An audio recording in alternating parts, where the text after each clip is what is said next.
So we've all heard the ideology of essentially you can't be sad or mad or upset in any way because somebody else has it worse.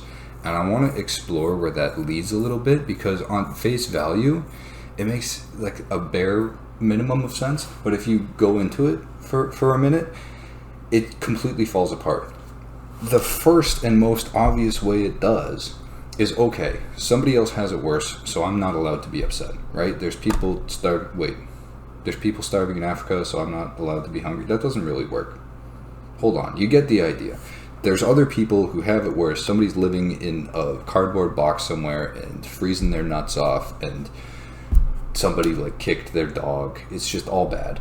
So if I stub my toe today, I'm not allowed to be upset about it.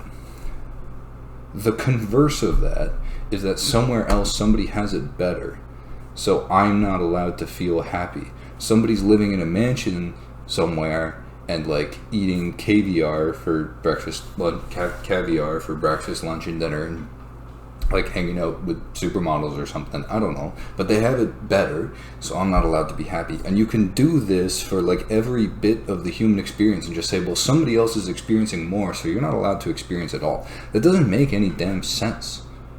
It completely removes your ability to do or feel anything because somewhere somebody else is doing it better. And obviously that's a hyperbolic example. We're taking it to the extreme endpoints. But even when you localize it, it still doesn't make sense. So what I mean by that is, okay, yeah, sure, somebody somewhere has it worse, so I'm not allowed to feel sad. Somebody that I actually know has it worse, so I'm not allowed to feel sad. That still doesn't work, because probably in the realm of things you see or know or experience, there is somebody feeling something to a greater sense than you are. Most of, like 99% of the time, that's true.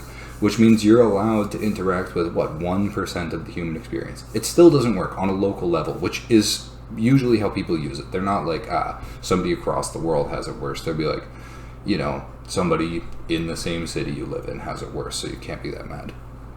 So that's the first way it falls apart, is it completely removes your ability to experience anything, which is horseshit.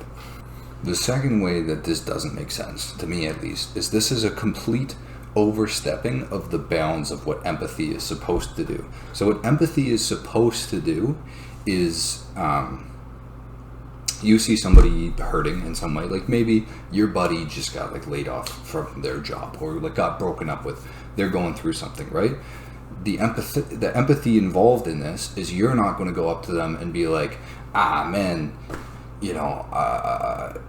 I really, somebody like said something not so nice to me today, or like I stubbed my toe, or some minor hurt, right? And you're not going to go complain to them about it, because they'll be like, well, what the hell, man? Like, I'm going through something, like clearly that's significantly worse. Could you have a little bit of empathy here?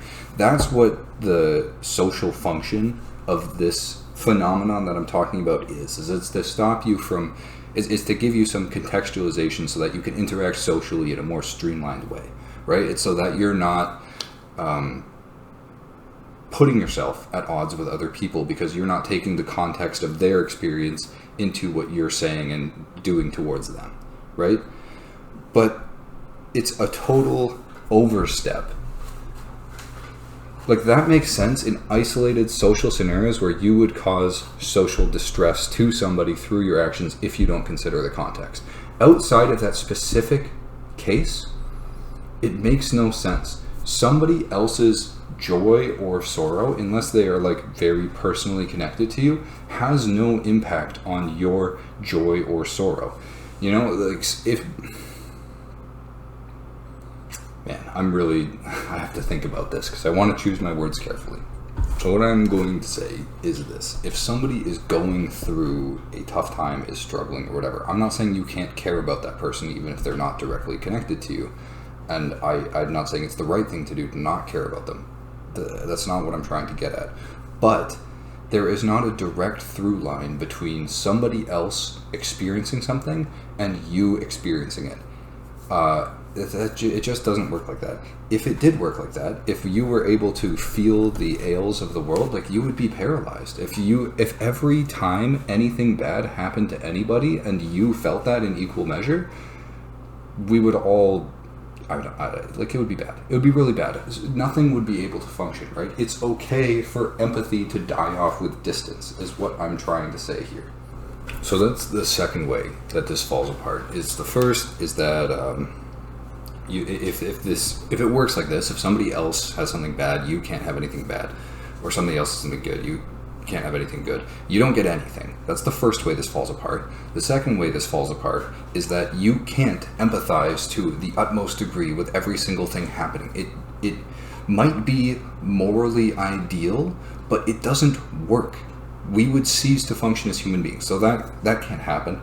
And then the third way that this falls apart is it just is not borne out in practice. And by that I mean people will get depressed in incredible situations, incredible life situations.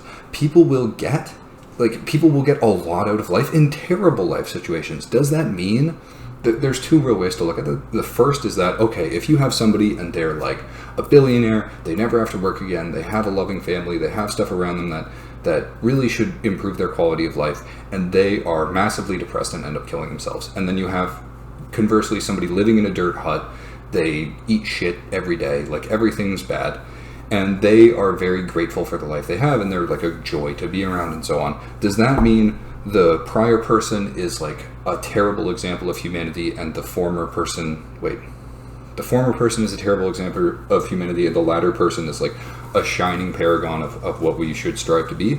Kind of, sure, yes. Does that hold true in every single case? Is everybody who ends up depressed in a great life situation just deplorable and unable to handle themselves emotionally? And is everybody who makes the best out of a bad life situation like great and fantastic and very emotionally capable? I'm sure there's some indicativeness there. I'm sure it's a little bit telling, but I really struggle to draw a one-to-one correlation and just put a line down the middle and say, everybody on this side, you're great, human beings, no questions asked, and everybody on this side, it's just because you're crap, right? I don't think it works like that. I think it's a little bit of, I want to say victim blaming. I don't know if that's like the right term, but I think it's something like that.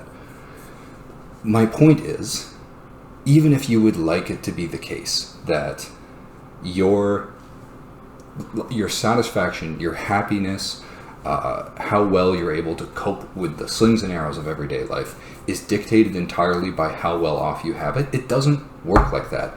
Even to go across time vertically instead of laterally, I guess, you have a better life in all likelihood than somebody did 10,000 years ago. Right? You get sick less often, you eat better food, you have more shelter, like you have maybe a better social network, maybe not, I don't know about that. But you, in a lot of the ways that we measure quality of life, have a much higher quality of life than anybody. And, go more than 10,000 years, go 20,000 years, right? Are you, like, broadly happier in all senses than those people? I would argue not. So these two things, right? This idea that you're not infinitely happier than your ancestors, and the idea that people can be upset in good situations and do very well in bad situations, sort of disproves the idea that your happiness is dictated by your situation. It doesn't work like that, right? And even if we want it to work like that, we can clearly see, as evidenced by many examples in our life, that it doesn't. So the way I want to tie all of this together, again, the premise being this idea that you can't be okay because somebody else isn't okay, that falls apart three ways, as I've shown, or as I think I've shown. All of that is a bit of a philosophical exercise. It's a bit of a thought experiment. What is not a bit of a thought experiment is people seek to put themselves higher up by their own suffering. And this is where the title of this video comes in. There is no suffering. There are no suffering Olympics. People will say, or if not say, espouse the idea that I have suffered more, therefore I am better than you. Right? I have suffered more, so I am better than this person. right? And people will get into contests where it's like, oh, well, I was really poor growing up. Oh, well, like, I wasn't poor, but I had, like, a really shitty relationship with my family. Oh, well, I had both of those things, but, like, I was physically abused or something. People will continue try to stepladder their way above everybody else by being like, look what a martyr I am. Look at how much I've suffered. Look at all of this shit that's happened in my life that makes me better than all of you, right? And I want to be very careful here. This is not everybody. This is a very small subset of people that I am directing untowards anger at. But it does happen, and I think we've all seen it happen, and it's just totally ridiculous to me.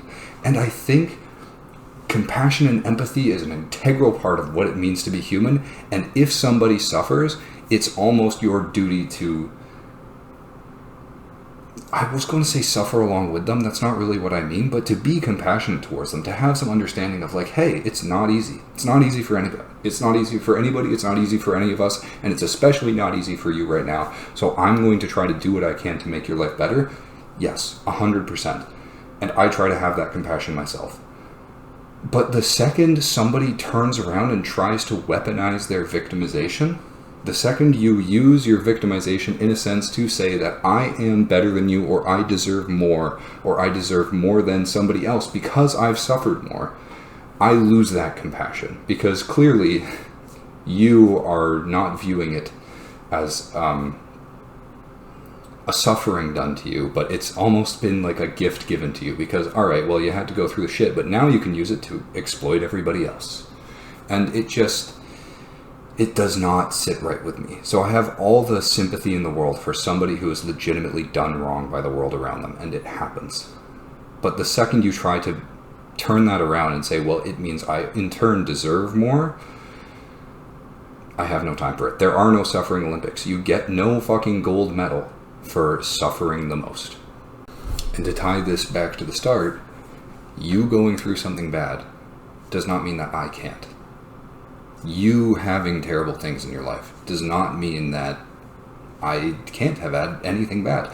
Just in the same way that you having great things in your life doesn't mean that I can't have had any successes. And people pull that one as well. As much as I've been talking almost exclusively about the negative end of the spectrum here, people will be like, oh, you had a good time? Well, I went like skydiving in the Philippines while like eating the best mango daiquiri smoothie thing that's ever been happened. And, like, I completely lost the thread there, but you get what I'm trying to say. People are like, oh, well, you know, you had a good time doing this. Well, I actually had a better time doing this other thing. So sorry, you didn't have a good time. It doesn't work, man. It doesn't work. It doesn't make sense. I've talked about why it doesn't make sense, and I have no time for people that try to do it.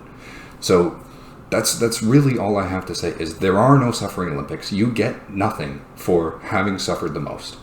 And if you suffer, I'm sympathetic towards you. If you try to turn it around as a method to put yourself above others, either on the negative end of the spectrum with suffering or on the positive end with great successes in your life, then eat shit. That's all I've got for you. And I got a little bit in the weeds with this one, but I've seen it pop up, and it just, again, to echo myself, it doesn't sit right. But that's all that I have. That's all the clouds I have to yell at today. As always, let me know if there's something you want me to talk about, if there's something you want to talk about, and I'll get to it, for sure. And I will be back tomorrow, which is Wednesday.